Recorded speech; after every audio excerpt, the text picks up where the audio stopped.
नुकताच एका लग्नाला आशीर्वाद देण्यासाठी गेलो होतो आणि त्या ठिकाणी गेल्यावरती मला असं जाणवलं की मुलीच्या आईवडिलांच्या चेहऱ्यावरती थोडा नर्वसनेस आहे. अर्थात मी ज्योतिषी असल्यामुळं ते ओळखू शकलो आणि मला असं वाटलं की मुलगी सासरी जाणार म्हणून कदाचित दुःख असेल, पण त्यांच्या चेहऱ्यावरचं टेन्शन जरा मला वेगळंच दिसलं. यावर मी मुलीच्या आईला विचारलं की काही प्रॉब्लेम तर नाही ना.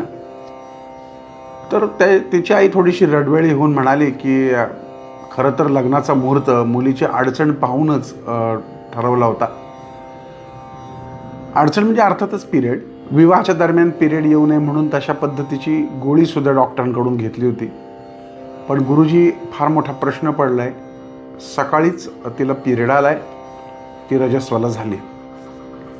आता पुढं कसं काय? बरं, कन्यादान व्हायचं आहे, अजून सगळंच व्हायचं आहे. तर असा प्रश्न जसा त्यांना पडला तसा बऱ्याच लोकांना अशा बाबतीत घडू शकतं आणि त्यामुळेच हा जनसामान्यांना सुद्धा प्रश्न पडू शकतो. म्हणून त्याचं निराकरण काय आहे हा शास्त्रार्थ आज मी तुम्हाला सांगणार आहे. पण ही माहिती समजून घेण्याआधी आनंद पिंपळकर आनंदी वास्तव हे फेसबुक पेज आणि याच नावाचं यूट्यूब चॅनल लाईक सबस्क्राईब करून बेल आयकॉनला क्लिक करा. धर्मशास्त्रीय मांडणीनुसार विवाहाच्या वेळेला वधूला रजोदर्शन झालं म्हणजे पिरियड आला, पाळी आली, तर कुष्मांड होम करावा असं सांगितलंय किंवा स्त्री शांती करावी असंही सांगितलंय. आजही ज्या वेळेला इतर वेगवेगळे मोठे यज्ञकर्म आपण पाहतो त्या प्रत्येक यज्ञकर्माच्या आधी कुष्मांड होम हा आवर्जून केला जातो.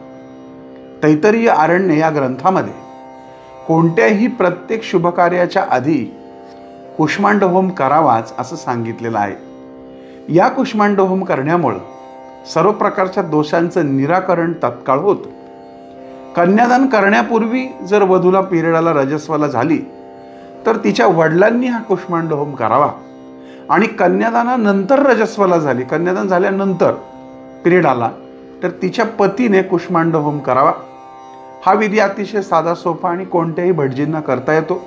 किंबहुना जे विवाह लावण्यासाठी भटजी येतात ते देखील हा यज्ञ करू शकतात. यज्ञ झाल्यानंतर प्रायश्चित्त होम करून अग्निसमारोप करतात आणि मग पुन्हा पुढच्या विवाह कार्यास सुरुवात केली तरी चालते. मग कोणत्याही प्रकारचा दोष लागत नाही.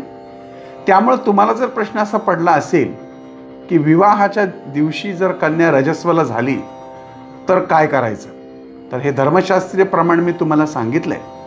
ही आणि अशी बरीचशी माहिती माझ्या धर्मशास्त्रीय शंका समाधान भाग 1 आणि भाग 2 या 2 पुस्तकांमध्ये आपल्याला वाचायला मिळेल आणि आपल्या धर्मशास्त्रीय शंकांची उत्तरं यामध्ये आपल्याला वाचायला मिळतील. ही पुस्तकं जर आपल्याला हवी असतील तर हा जो खाली क्रमांक येतोय त्या क्रमांकावर संपर्क साधा व तिथेच त्याची किंमत व पानं देखील दिलेली आहेत.